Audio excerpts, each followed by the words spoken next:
Bienvenue à Smallville, capitale mondiale du pain de maïs. La vie est douce et tous les habitants se connaissent. L'équipe de foot y est exceptionnelle, et les traditions sont fortes. La vie est douce à Smallville. Enfin, jusqu'à ce qu'une pluie de météorites ne s'abatte sur la ville. Dévastation et radiation ont saccagé la commune. 12 ans plus tard, les enfants de cette époque commencent à subir des changements. Parmi eux, un certain Clark Kent. Film et série recap.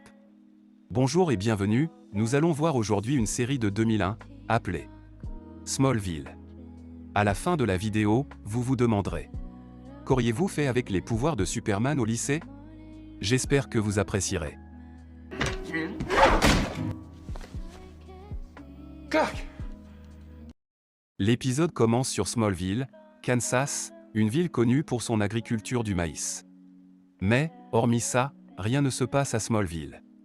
Comme un tas d'autres petites villes perdues au Kansas, tout le monde s'y connaît et le calme règne, enfin pour l'instant.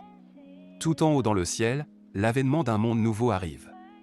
Dans un hélicoptère, Lionel Luthor, chef de la multinationale Luthor Corp, amène en rail de Long son fils, le timide Lex. Il essaie de mimer au maximum son père, qui voit en lui d'énormes ambitions. Ils sont là aujourd'hui pour visiter les champs et la partie agricole de l'entreprise.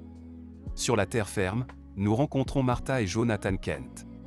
Alors que tout le monde est au match de foot, Jonathan en profite pour offrir des fleurs à sa femme. Mariés depuis longtemps, ils n'ont jamais eu la chance de fonder une famille, mais cela n'enlève rien à leur amour. Pourtant, pour Martha, en jouant avec la jeune Lana Lang, avoir un enfant reste son vœu le plus cher. Pendant ce temps, Lionel, après avoir pris possession de manière hostile des terres de petits agriculteurs, laisse Lex, ennuyé, se balader dans les champs.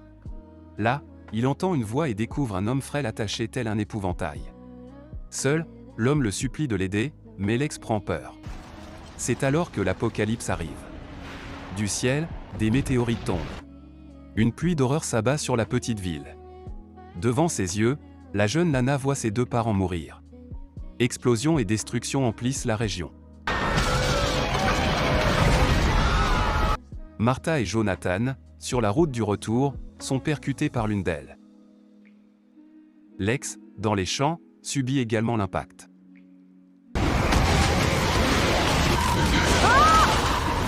Une fois la pluie passée, la ville est dévastée, des dizaines de morts et de blessés. Au centre, Lana pleure ses parents. Lionel, lui, court dans les champs en hurlant le nom de son fils. Lorsqu'il le retrouve, celui-ci est sous un tas de plants de maïs. Catatonie,